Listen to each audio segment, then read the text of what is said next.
Yeah. Yeah. Yeah.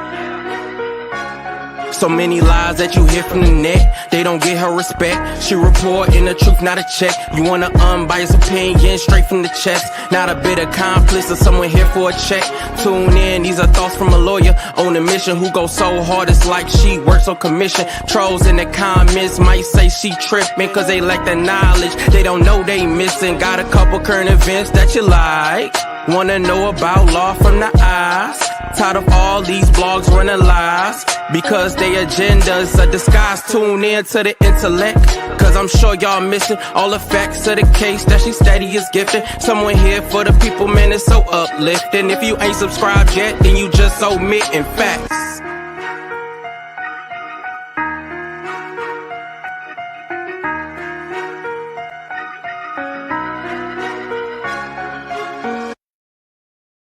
Hello, everyone. It is Pam Esquire, also known as your law intellect. Some of y'all been looking for me. You like, here I go. So if you are not in the membership, you probably think something is wrong, but nothing is wrong. I have been going live in the membership a couple of times out of the week or whenever my day job is stressing me out. And so they know that I'm okay, you know. But I got to come out and I had to talk to all the intellects today. And I know it's late, so I apologize. And a lot of people will probably catch up on the replay, but I got to get in where I fit in. This is where I had time to come on. So this is why I am going on now. Listen, Tracy, Thomas said, give me all my money. That's what his lawyer said. Give me my money. And then you have Tyrone, who's like, baby, I'm begging, baby, I'm begging, begging, baby. Baby, I'm begging. But I ain't mad at him. I wouldn't be trying to give up that type of coinage either.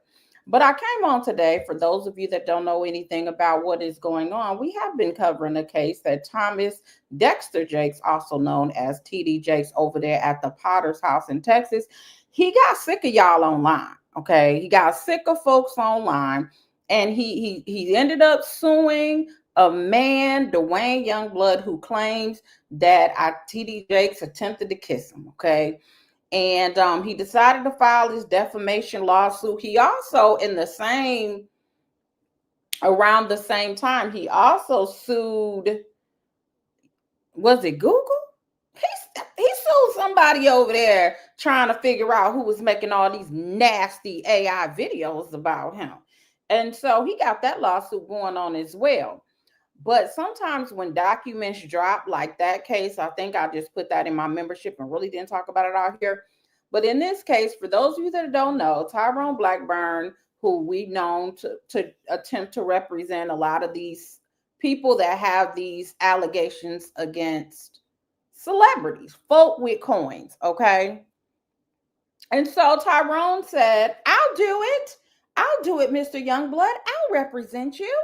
And so he went on in there to represent Mr. Youngblood. Well, what had happened was, there was a lot of things that happened before I watched those videos. But what's important to this moment is when he wrote a motion to dismiss the defamation case. Unfortunately, what happened was he said that he ordered we have a lot of software as attorneys, a lot of AI. We have Lexis and Westlaw to help you with your research, supposed to cut down time. Good for solo practitioners that can't really afford to have a big staff. And so what Mr. Blackburn did was he said that he used these different platforms and they got it wrong, okay? The platform, he was relying on some AI. The AI didn't get it right. As a result, Thomas Dexter Jakes attorneys, who ain't got nothing but time because they bill by the hour, right? So they went and they scoured every little thing, as attorneys should. You should be diligent. So they looked through every case line by line, precept by precept, and said, hold on, that case doesn't say that. Hold on, he put quotation marks. That doesn't say that. Wait a minute, that case don't even exist.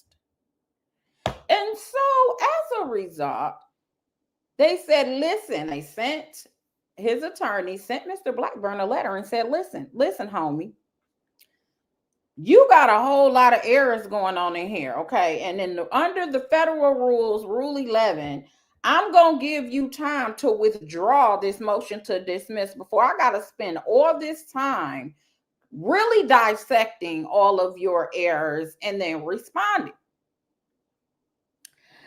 And so that's what had happened. So apparently and allegedly, according to Mr. Blackburn, he was in the middle of trying to fix some things, and Duane Youngblood fired him. So he never fixed it. So before he could fix it within the safe harbor time, which he alleges he planned on doing, he hurried up and filed that motion to withdraw because Youngblood's attorneys, you remember, he already had local counsel, so they're the one taking over. So Youngblood's attorney was like, okay, listen, do you need me to put in the withdrawal? You're going to put in the withdrawal for yourself. Either way, we're going to need you to go. You know what I'm saying? We got this. We got this. So he went on in and put the motion to withdraw in as the attorney, and the judge was like, hold, time's out.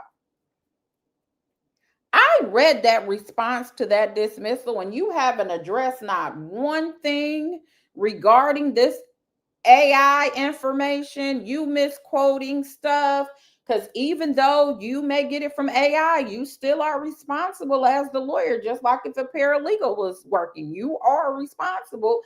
You even misquoted me. You misquoted the court, okay? And you're not just gonna mosey up out of here without addressing the issues that we have in this case, all right? So what we're gonna do is on such and such said date, you need to come in and explain to the court. You need to show cause why you shouldn't be held in contempt for all these shenanigans going on in these documents. And so T.D. Jake's attorneys, they said, listen, Judge, we had to do all this unnecessary work because he didn't do a brief that was accurate with accurate case law and everything. And so we had to spend thousands of dollars that our client had to pay for. And we think Mr. Blackburn should be the one to pay for it. And so the judge said, listen, what I want you to do, Mr. Thomas Dexter Jake's attorneys, I want you to send me, if you want to do, ask for attorney fees, submit it to the court. And oh boy, did they submit it to the court. Okay. Oh boy, did they submit them a nice little motion for attorney fee around the tune of $70-something odd thousand. Okay. And so they submitted it to the court. Now the court has not ruled yet on what it's going to do. Okay. What it's going to do regarding to, is the court going to just say, listen, it was a mistake, it happens. Or if the court is going to say, listen, you have a higher standard and different rules that you need to abide by. We don't know what the court is going to say. But what we do know is that Tyrone Blackburn has filed a response to that attorney fees, and he is literally begging the court. He said, I'm broke. I ain't got it. Please, baby, please don't make me have no sanction, because 60% of my cases I do for free. Please don't make me pay this money. All right. So that is the whole rundown. And we're going to pull up the document on Blackburn's response, and you guys can see what I'm saying. But hopefully for those that didn't know what the heck was happening, that's what happened in that case. Okay. All right. Any questions? Yes, bro. Y'all hit the like button, okay? Shanta said Blackburn and Mitchell really make black lawyers look bad. It's embarrassing. They don't make me look bad, Shanta. One of one. I'm still out here doing my little thug thizzle, so I don't know what you talking about. Y'all seen the latest video I did on TikTok for my client? I'm gonna show y'all in the, you know what, I'm about to show y'all now. Since you want to talk about making people look, some of us out here making it happen. All right. Don't be throwing us in the barrels of everybody else. No, no, no. So this right here that I'm going to play is about one of my clients that's wrongfully convicted that I'm trying to get out. So I'm about to play that for y'all so you can see how, you know, some of us great attorneys is out here getting it in, and we're actually trying to change this world, okay? Free the innocent up out the prisons. That's what we trying to do. Picture this. Detroit, Michigan, June 13th, 2007. A city bustling with life, yet shadowed by a chilling crime that would forever alter the course of justice. In the basement of a home on Lenore Street, Wolvon Holland was brutally murdered, shot 3 times. His friend, the only alleged witness to this crime, stayed with Wolvon's lifeless body for 4 hours before finally calling for help. Initially, Wolvon's friend claimed ignorance about the killer's identity, but as pressure against him increased, his story changed dramatically.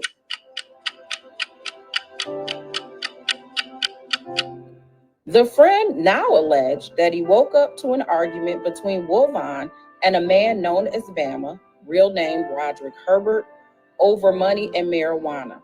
After this alleged demand and noncompliance, Roderick shot and killed Wolvon. Based solely on this shifting narrative, Roderick Herbert was arrested.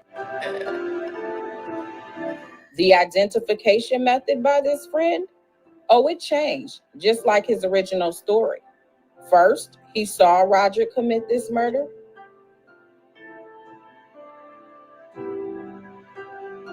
It later shifted, and he recognized Roderick by his voice because of his Southern accent. Okay, that's enough. I'm just telling y'all, gone on over there to my TikTok and like the video. I got shorter videos I'm going to put next week, but these are the longer ones that I'm doing because we out here working, okay? That's all I'm saying. That was the moral of that story. All right, let's get back to what we on here talking about, which is Jake's now. Okay.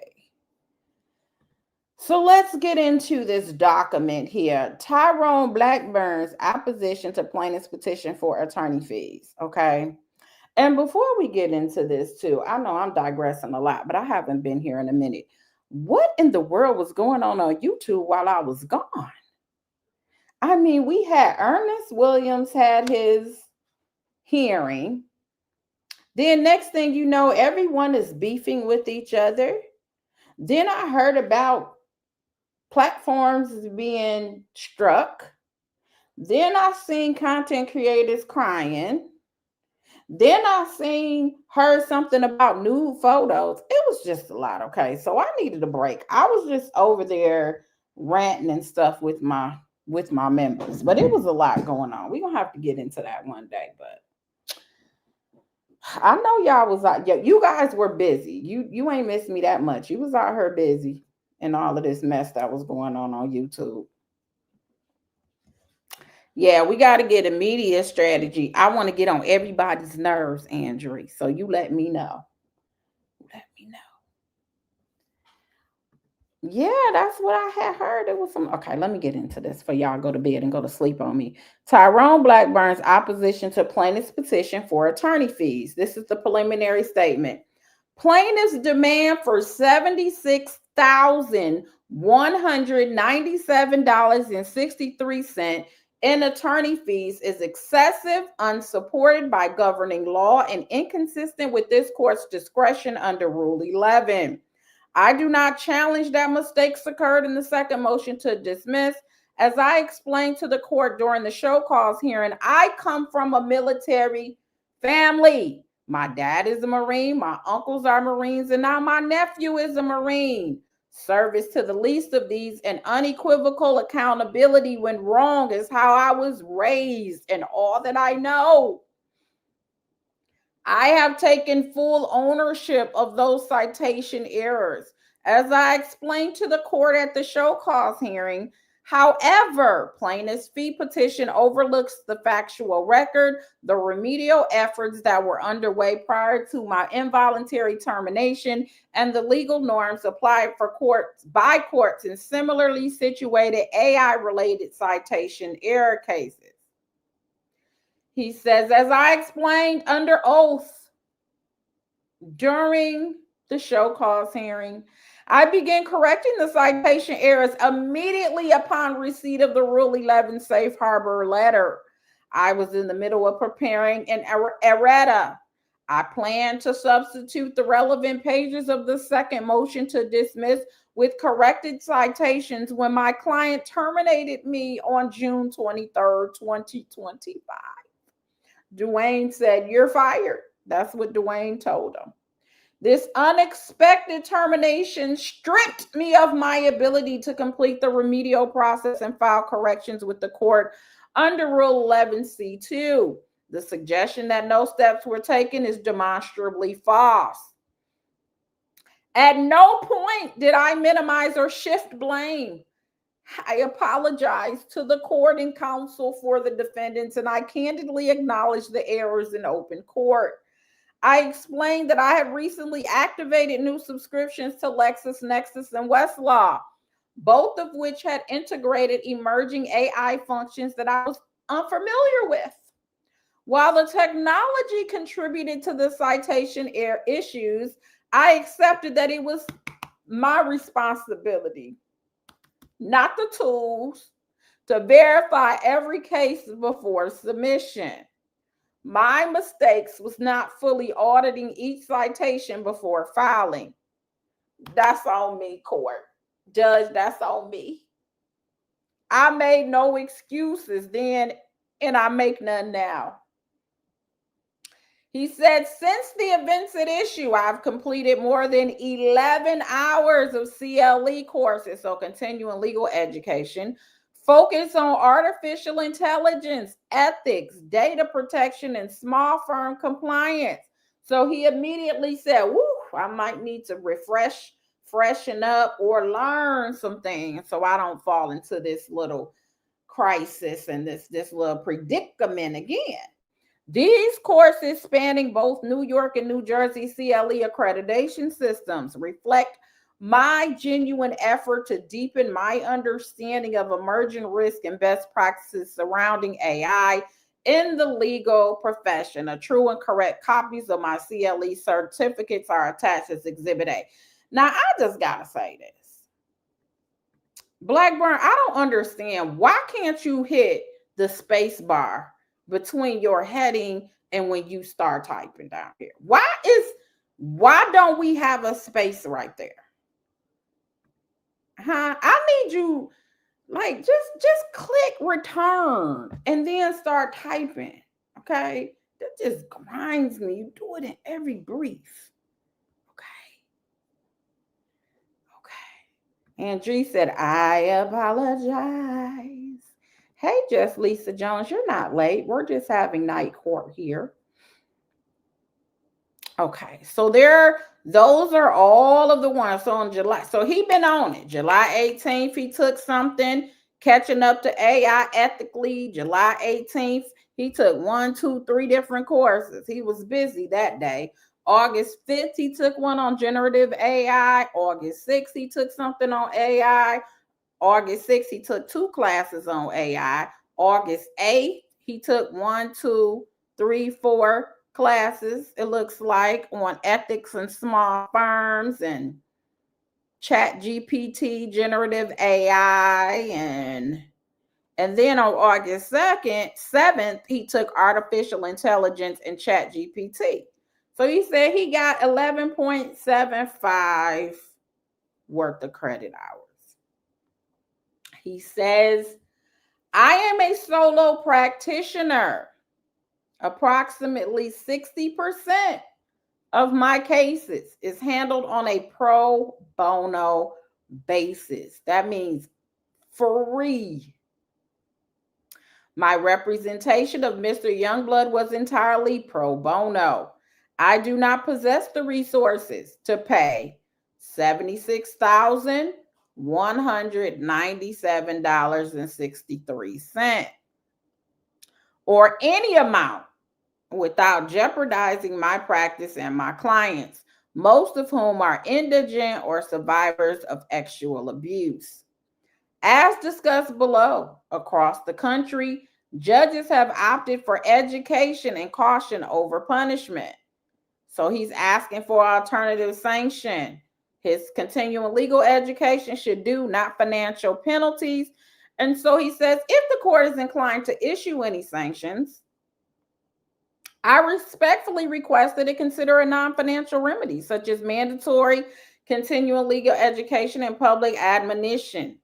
That would mirror what numerous judges, including those in this district, have done in response to comparable incidents. For instance, an N. Ray Hill, which is like a bankruptcy case over in the Western District of Pennsylvania, the court issued a public reprimand where an attorney, quote, lied to the court and, quote, showed no remorse, end quote, including that public admonition, not financial sanctions, was appropriate. Even under a higher evidentiary standard, the court in Hill rightly recognized that honesty is a matter of character, not something curable through CLEs or fines. Here, unlike Hill, I acknowledge the error immediately and have demonstrated remorse and corrective action. I accept responsibility and I have shown good faith, but a $76,000 sanction for citation issues never intended to mislead would be punitive, not corrective. Courts across the country have addressed AI-related citation errors in a measured and proportionate manner. So in Hall v. the Academy Charter School, I hope you made sure all these citations was accurate. Now, I hope you double-checked them 3 times. The court over there in the Eastern District of New York declined to impose monetary sanctions despite the submission of fabricated case law. The court accepted counsel's explanation that the error stemmed from AI-assisted drafting and accepted counsel's apology that the submission was not done in bad faith. Similarly, in Robbins v. Martin over there in the Middle District of Florida, the court issued only a warning to counsel for AI citation errors and declined to issue monetary sanctions.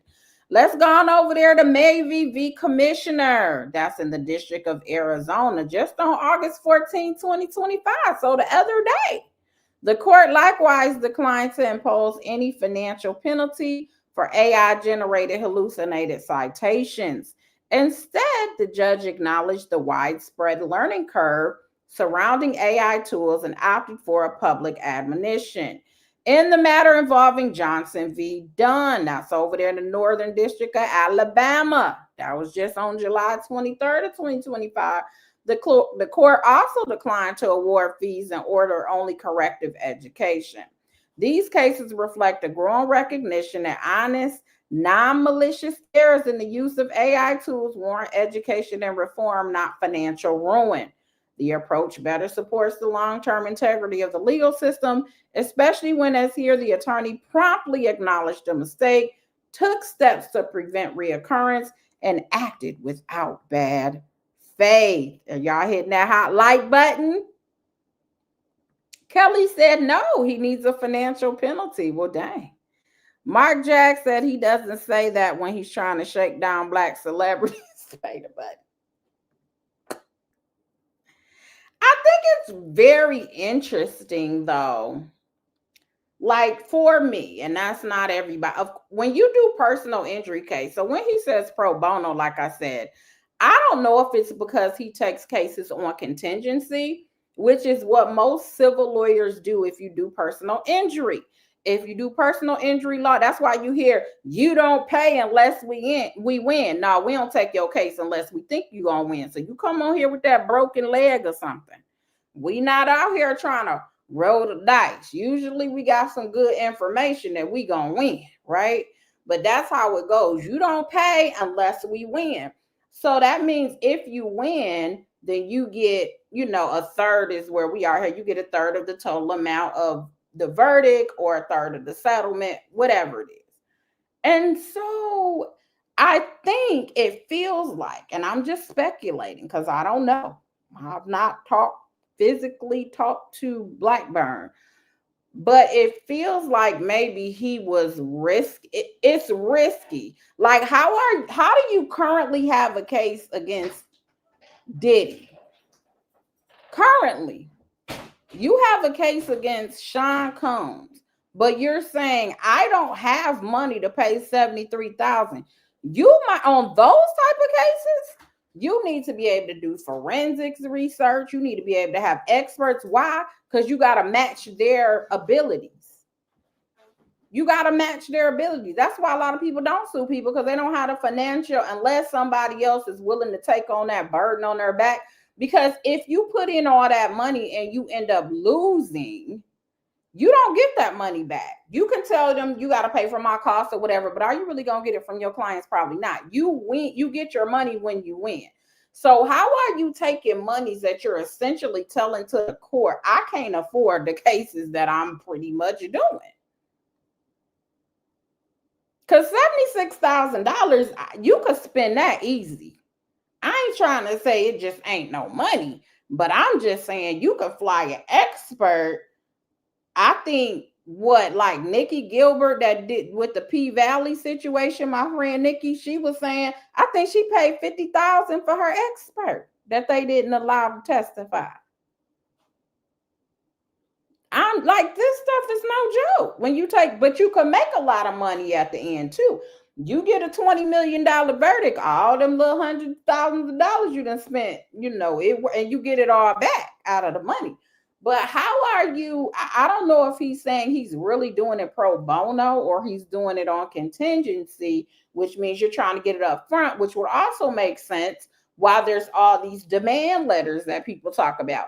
Because there are cases, I just settled a case last week where you could just send a demand letter and they will pay you if they know that it's a legit case and you're gonna win. So why am I might as well pay you this money and instead of paying them $1 million to represent me. So we get it all over with before you file. So it's a courtesy. So demand letters aren't anything it just avoids protracted litigation that you don't have to go through depending on the information that you have. So I think maybe that's why the high profile cases are very attractive to people. Because I was trying to understand, why is this even attractive? I wouldn't even want to be involved in some of this stuff. I've been in messy cases that are worse than some of these celebrities and they just weren't known. But to like thrust yourself just for, I represent this person against T.I. or I represent this person against Diddy. But just as high profile as you're trying to be, you need to be on your P's and Q's because they are on your neck. You can't go after a Jay-Z. You can't go after a Diddy. Excuse me. You can't go after none of them without them coming after you too. That's how it works. You better have all your stuff in order and all of your money in order.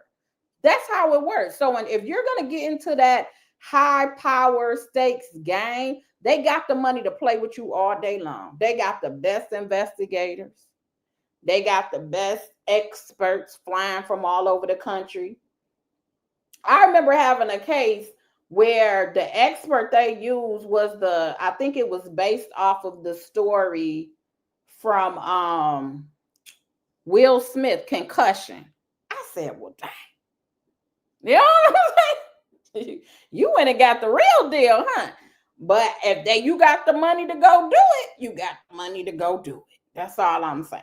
So you're basically letting us know you really don't have the money to run these cases, which is not a very good look because they will paperwork you and try to run you down. So you're almost banking on, if I hold out and one of these people settle, then I might just get $1 million or make $1 million off of not really putting in work. That's what it's giving. Again, I don't know this man's business, but that's kind of what it's giving. There's cases like early on in practice, medical malpractice cases, I probably could have been a multi-millionaire 20 times over on one case. But if I had to pay $500,000 and setting everything up and getting my doctors, I can't afford that case. So I'm gonna refer to somebody who can't afford it because they was practicing way longer than me and get my referral fee and call it a day. So Shanta, one of one, said he doesn't have the money or the team to go against these people because even if he didn't have the skill, he should have colleagues that do.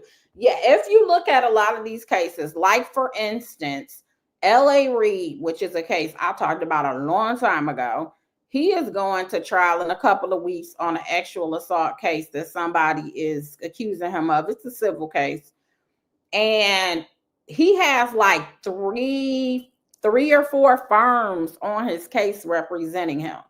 The person suing him has about 3 or 4 different firms on the case representing her. When you look at Diddy's case, he has 2, 3 firms on the case. You're taking this, the only thing Tyrone has is like he's already admitted in New York, New Jersey, so he does not have to get local counsel for that. So you're doing this on your own and you're going up a heavy hitter machine. Some people like the underdog story. I love the movie Rainmaker. That's one of my joints. So I understand that, but in reality, you got to count the costs. Do I know lawyers that have taken out, some lawyers got lines of credit for it. A lot of law firms have lines of credit for it. That might be a way. But all I'm saying is that stuff can get very, very expensive when you do this type of litigation. That's all. Mark said he's playing the lottery hoping to get some settlements. The resident therapist said TD got way too much money to play with. Right. Oh, he can play in the sandbox all day. All day.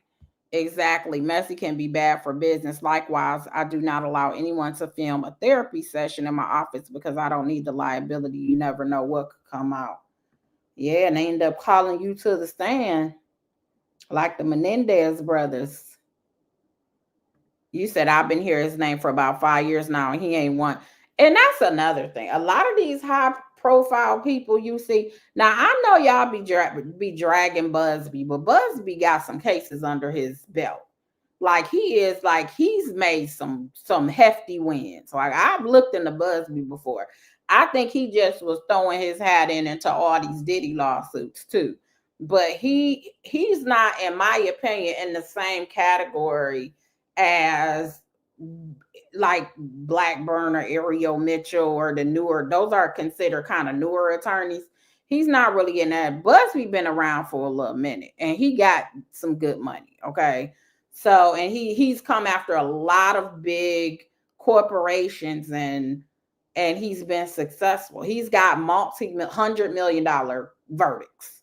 So even though that whole Jay-Z thing was whack and he will forever be known for that whackness, I just can't throw him in that category of being like, ooh, you just trying to pick up cases for money, because that's not his testimony.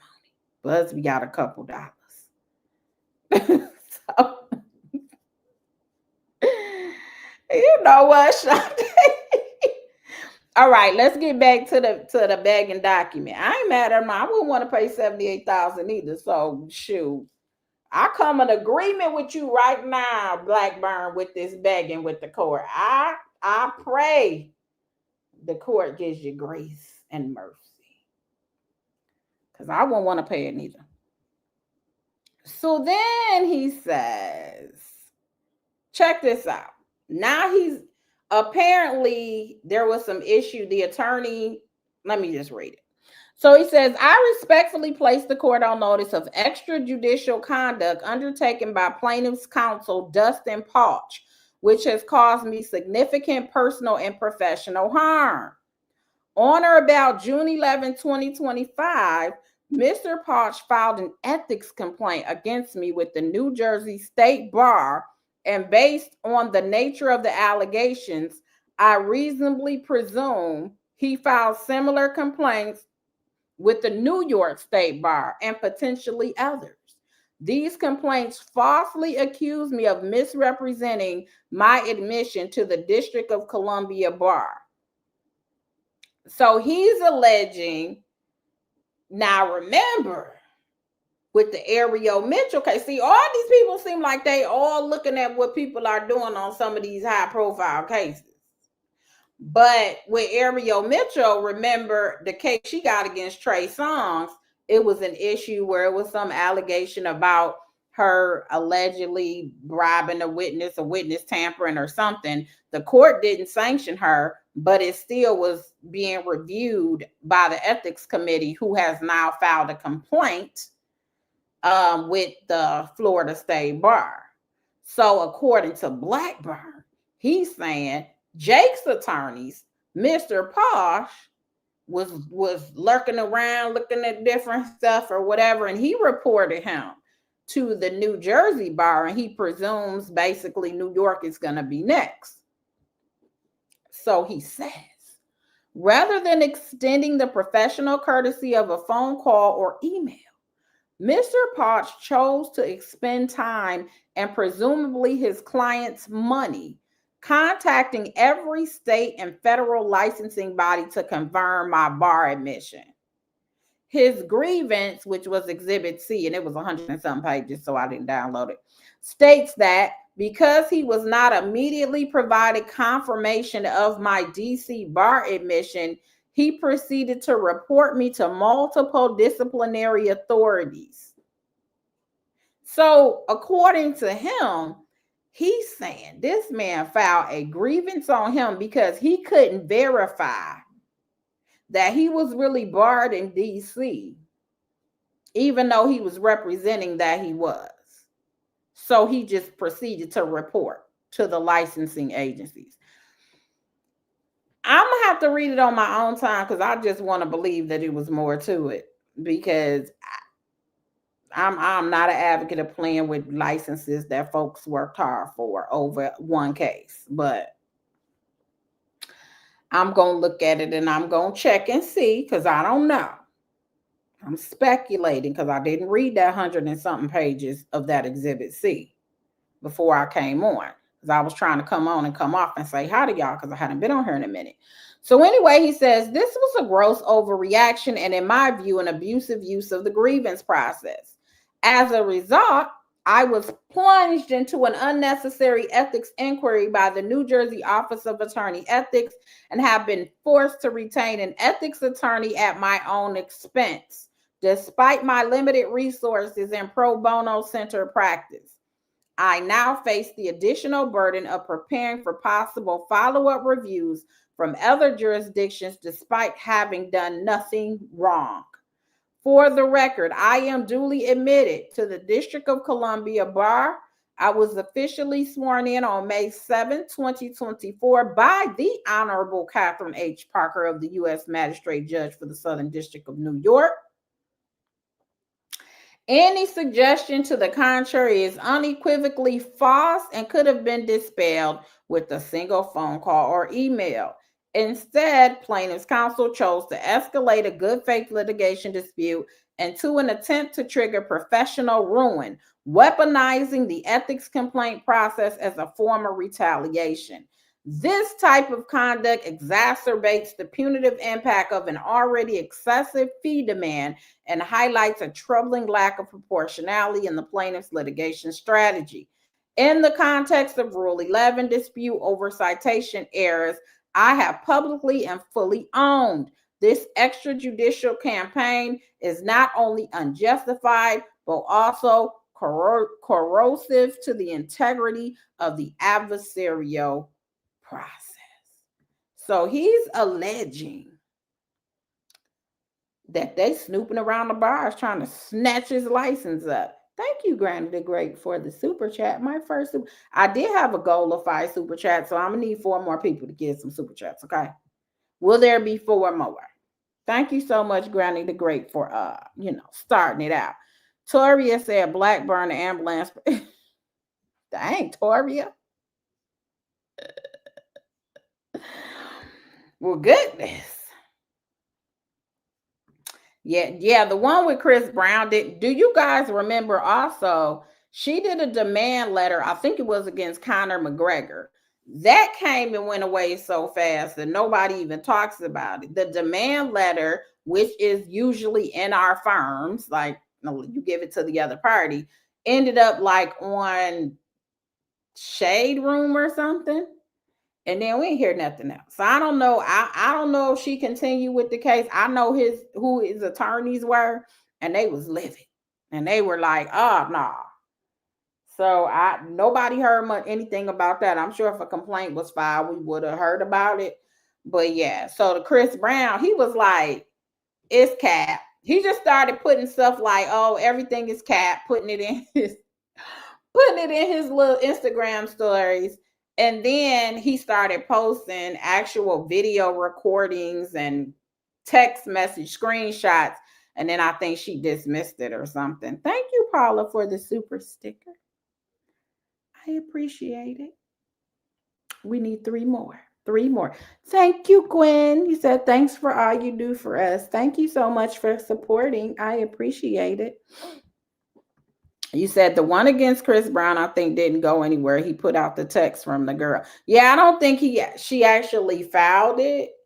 So yeah, that was the end of that one.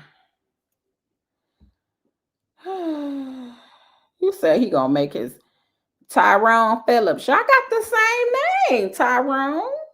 Blackburn will be one of those. That's why you just put Blackburn, huh? You ain't want to put Tyrone.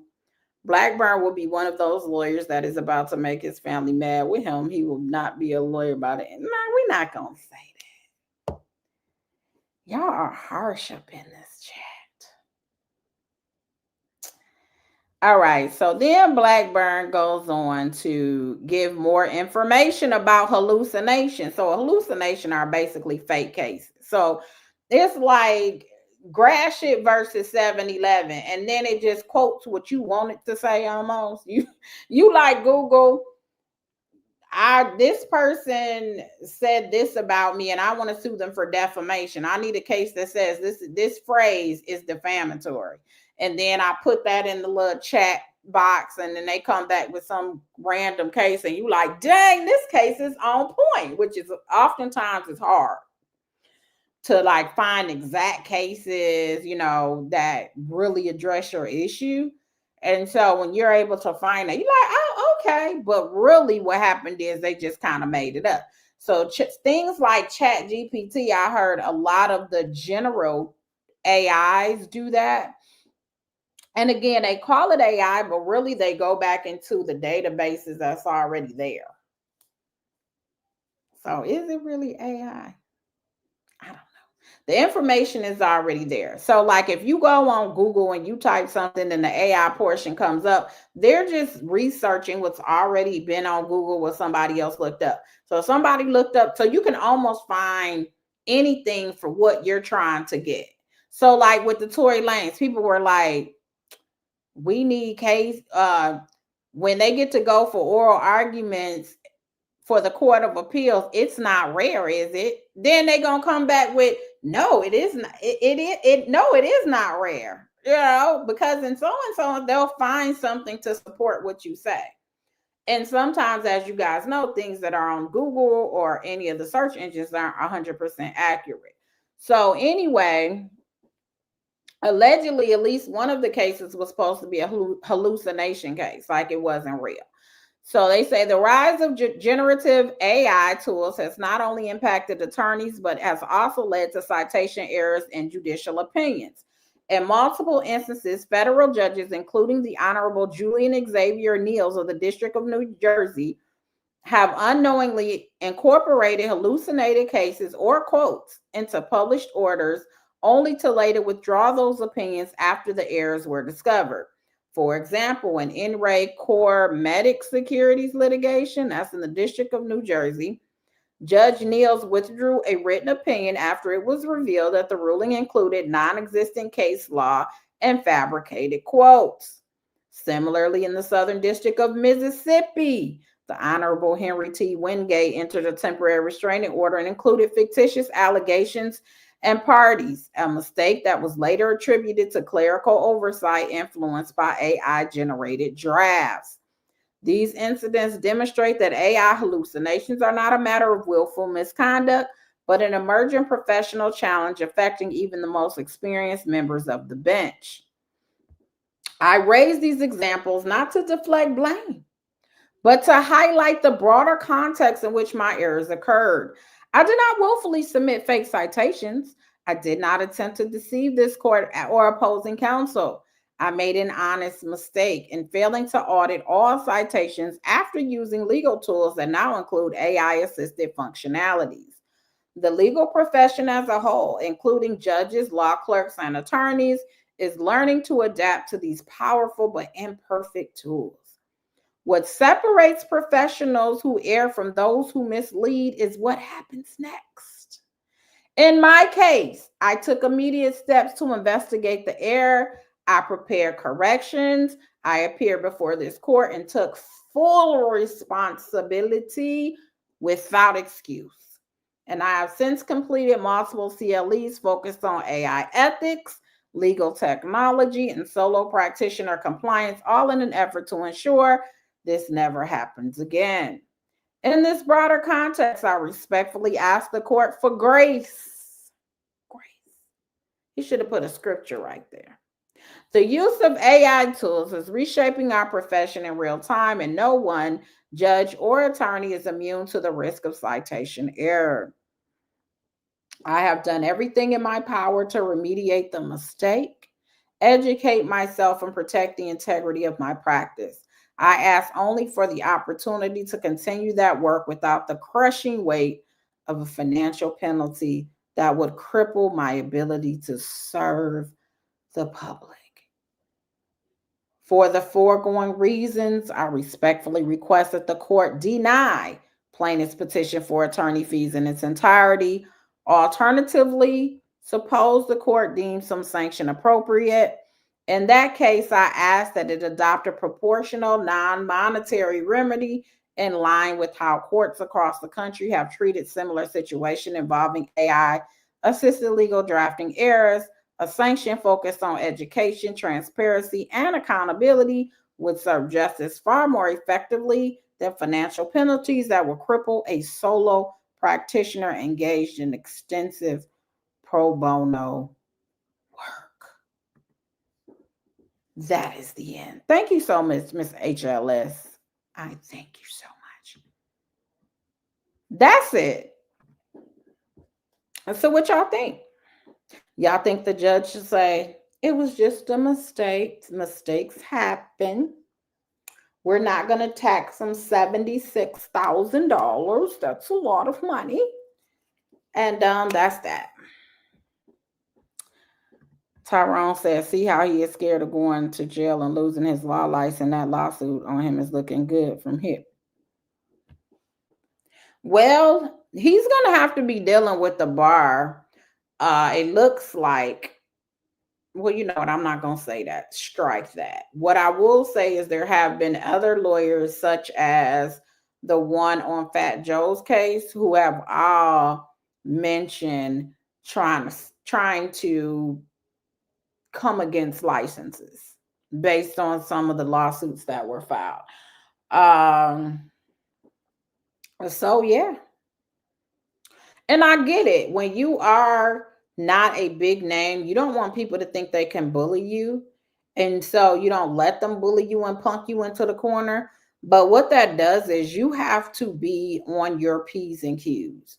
You have to be on it more than the next person because you know they're coming for you. They immediately, when you get a case and you guys are on a case, thank you so much, Jackson Tabasco. When you get on the case, lawyers look at the other side. Like here, we'll look and see, oh, how long have they been practicing? Oh, they at that firm. You're rolling your eyes. Or you kind of know how the trajectory of your litigation is going to go, depending on who is on the other side, what lawyers they use, if you've went against them before. Because most of the time, we're not beefing. It's our job. But there are some, all attorneys are not equal, and there are some that are better than others. There are some that are lazy. And the ones that are lazy, you like, okay, let me put this in the let me put this in the I'll look at this on the weekend file, because they're lazy and they ain't putting no work in like that. You'll be the only one working on your side of the fee. So we all look into attorneys, and I think Unfortunately, there are attorneys that have jacked up their reputations out here based on, and it's not based on them coming against people that have done wrong and people trying to silence them. It's based on the facts of your cases. That's been the biggest issue. We look at a lot of facts of your cases like, did y'all know that Ariel Mitchell was representing Sarah Stokes for making a band? Did you guys see how the court basically was like, dismiss? I never went over that complaint. When I was reading it, I was like, why in the what? Dismiss every claim except for one. Then she gets on. Let me show y'all what she did online. I was like, did you read the actual order? Since we here, let me look up Sarah.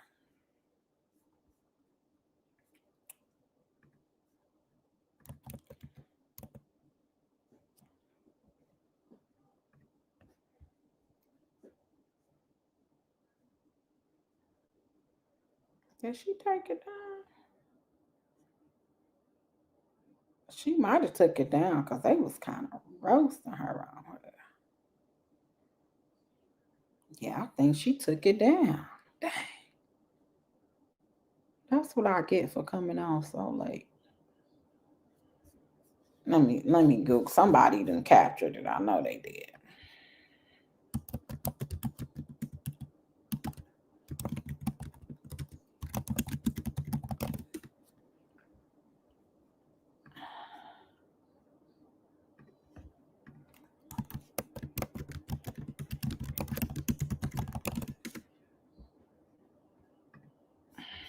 Dang, it ain't even come up like that. Let me see.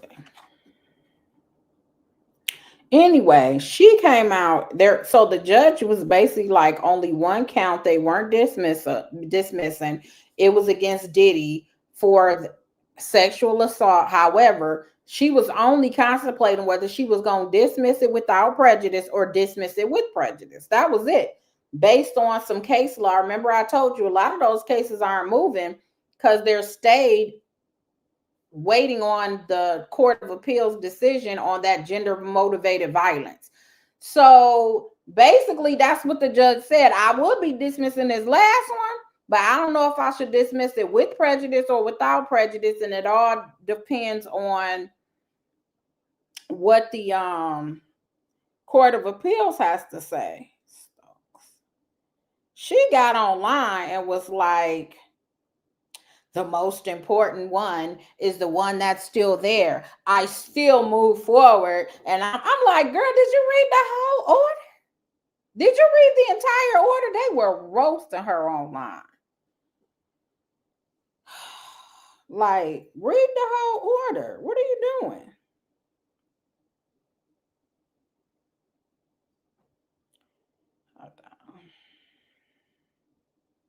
You know, she from Detroit, so a lot of her stuff just pop up. But yeah, so she's still holding on, and she said that one little case that's about to get dismissed too. She holding on to that and saying she's still moving, and nobody's gonna deter her.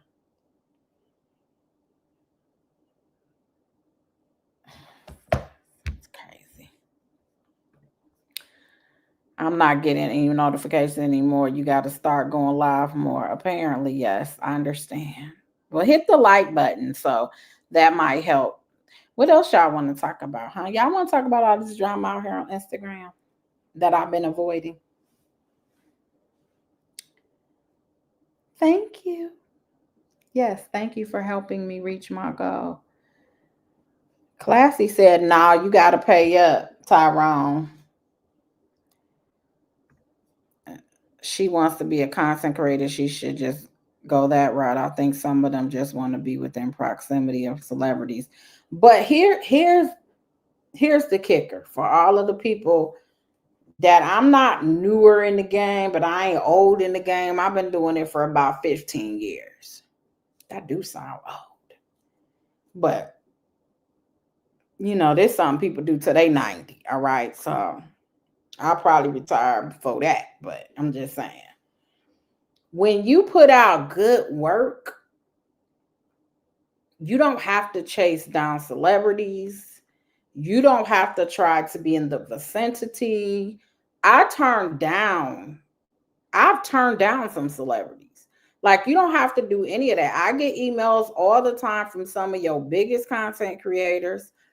I get about helping them with something, your favorite artists, actors, all of that. When I first started, probably the first 5 years, like I said, I had a friend who was getting into acting. And so I learned how to do a lot of entertainment because of that, because I didn't want him to get got. And he was so new in it. And it was just something I was just doing off love. It wasn't like, I was trying to be real, whatever about it. But I have a few celebrities under my belt, but I don't chase them. The thing that I talk about on this platform and other platforms that I'll continue to talk about is my wrongful convictions, people to come forward on cases where the police dropped the ball, or that I can help society just in general. Other than that, I'm not going to come out here like, hey, Mariah, anybody don't like Mariah? Like, I'm not doing that. And I get it. It gets you on the couch for people to talk to you. It gets you in front of the cameras. Everybody wants to talk to you. Everybody wants to hear what I just don't think that lawyers should be out here while cases are pending talking about. Even when you talk about Gloria Allred, she usually will come out and do her press conferences. But then after that, we don't really hear from her no more. Lisa Bloom the same way. They come out, do their little press conferences, and you don't see them no more. In these cases, these lawyers are coming out doing rotation on their own personal cases, providing documentations and demand letters. It's just a weird space. It's such a weird space where public opinion is starting to be way more important. And maybe they think with celebrities, I'm thinking maybe the strategy is the public pressure to want it to go away might make you settle. But you can have a backlash from it, where if, like what happened with Tony Busby, where I said he has like I said, he has a nice little repertoire on his cases. He's won multi-million-dollar cases on a lot of instances. And he goes to trial. He don't just settle, he goes to trial. He's not afraid to try it. But the backlash when you jack up, everybody they throw Busby in the same category as people of which Busby is living a whole entire life. Like his neighbor is Joel Osteen. He gets on his personal jet when he flies out to the other states. He has a ranch.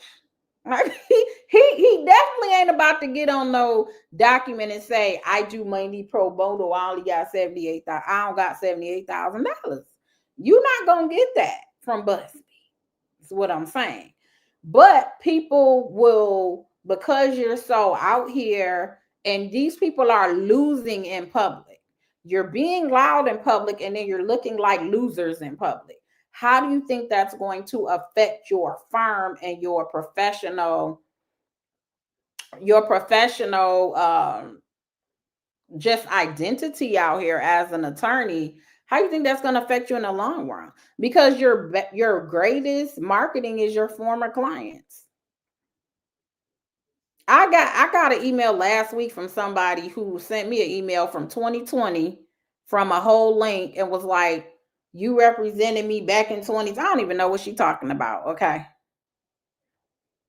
But she referred me about 2-3 people. Your best advertisement is you doing great as an attorney the first time, and then them referring you clients. And it's the best compliment. Ask your clients, what could I have done better? Your biggest reference are your clients that you have. So being out here just chasing these celebrity cases just seem unproductive to me. That's just me. If you want longevity, that stuff is going to come. When I've had cases where it was big in our state or our city, they called me and I usually say, look at the complaint. I don't have anything else to say outside of the complaint. That's it. Make up whatever story you want to make from the complaint. That's that. Now, it's been a couple of times like where I had a public official and I did a press conference when they were like indicted. Well, they weren't a public official. They were they considered? They weren't a public official because they weren't elected, but they were public. And I think we did one for that, but I wasn't just my case. I was on it with somebody else, and I was just there sitting there like, oh, not CNN, not so. But I'm the same way because I want to get down to the nitty. I want to beat you up in the courtroom. That's how I feel. And you just got to get to that point. All that stuff is going to come to you. Invitations for you to go and be at the big table with people. You go and play. Like, it's going to come. But build your foundation and get your cred up. Get your credibility up first. And then all that stuff will come to you where you're like, nah, I'm going to turn that down. No, I don't think that's something I want to deal with.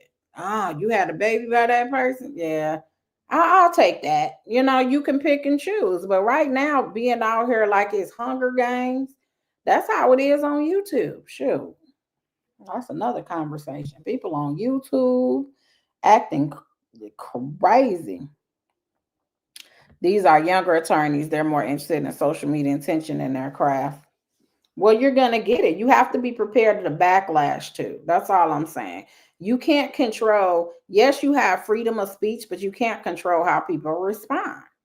So you may think you out here doing a damn thing and they just dragging you in the comments. They are literally dragging you.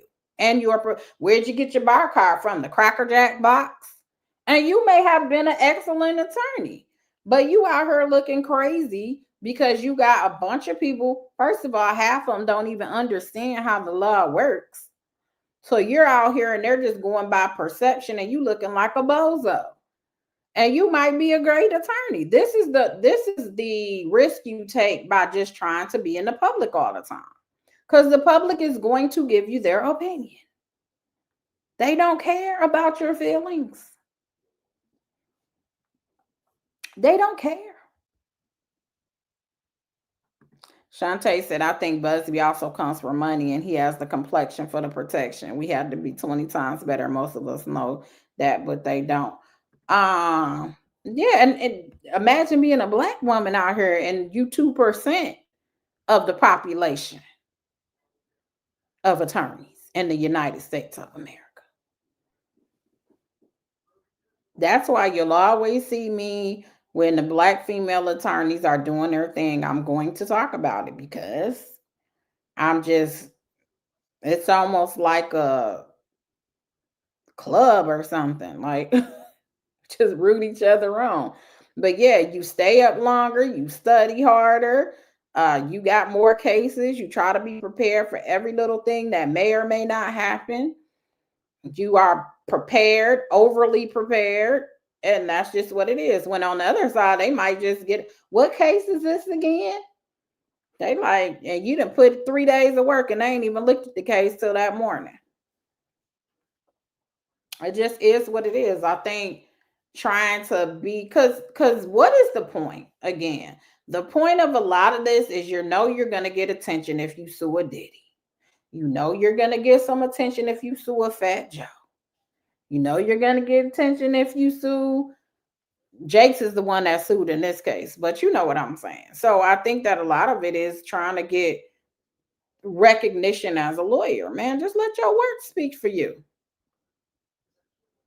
Let your work, and quiet is kept. Some of these celebrities might have settled if it wasn't out here in the public. You think some of these celebrities that they're not suing hasn't settled cases in the past? Some of them have settled cases in the past. A Starfish said, what did you think of Will Wooten's performance and Nestor's last hearing? What do you think about the case going forward? So If you're in the membership, we watched a video that Sylvia had on what's her name? Shirley Strawberry. That's all I really watched. So I don't have a full picture of everything that happened on the Ernest Williams. He has a trial. The trial date is set for November 12th. Do we think it's really going to happen? I don't know. But they also combined the cases. He was arraigned on the SA cases. So they combined them and they have trial set for that case too, because they put him on the same track, which obviously he's not going to go to trial that soon on that case. His attorneys have to have some time to prepare. So I doubt, like, how you going to have a trial on the same day? So I don't know what's going to happen on that day. I think the indicted case, the not the SA case, but the money case with Shirley and all that, I think that's right to go to trial. Like he should try. That could have went to trial 2 months ago. I think that's definitely right, but that SA case is not right. What I think should happen, and this is, I don't, again, if you follow me and you know the situation on the divorce, I have a video where I talked about it extensively. I reviewed it again probably last week in the membership, I think. I don't The whole Martha being married to Martha just seems very clear according to the documents. He can say he didn't know. I'm assuming that's going to be his argument, that he didn't know, but how, I don't know if that argument is gonna stick. With the other women, it's different women that are alleging almost similar things. Then we all know that Erica has already pled. She's already pled a long time ago, couple years probably down on her probation already. And I personally thinks he should plead, but apparently they saying he's not gonna plead.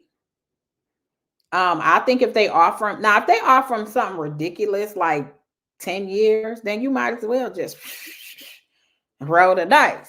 But I'm saying if you've been in there for 3 years, and this is just my opinion, if you've been in there for 3 years, I think if they gave you 5 years with 2 suspended and 3 years served, then you should take that joint and get out of jail. He's not gonna get out, I don't think, because he got that other case.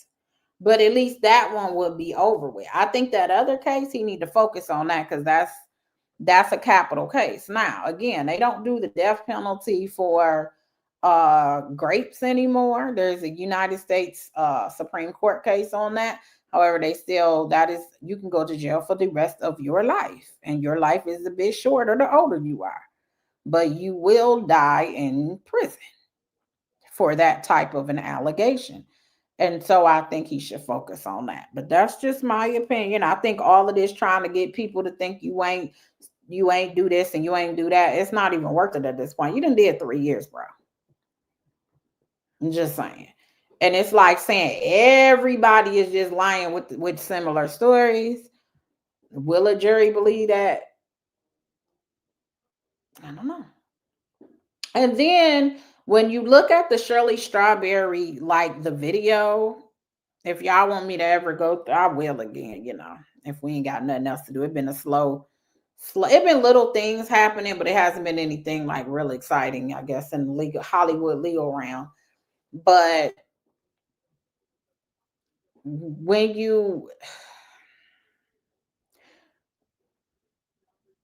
Hoover was cross-examining her, I felt like he was asking questions that were given by his client.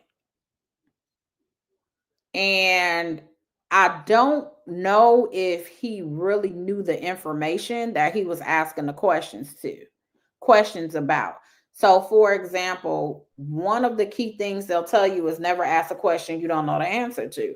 And I felt like the way he was asking certain questions, how unbeneficial they were, that was what Nesta was telling him was going on. And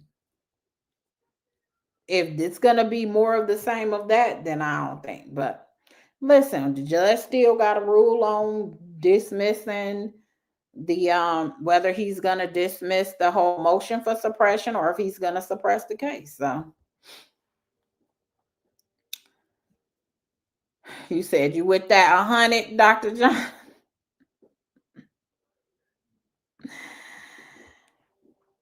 That's it. All right, y'all. Thank y'all so much for hanging out with me for this hour. Make sure you hit the like button.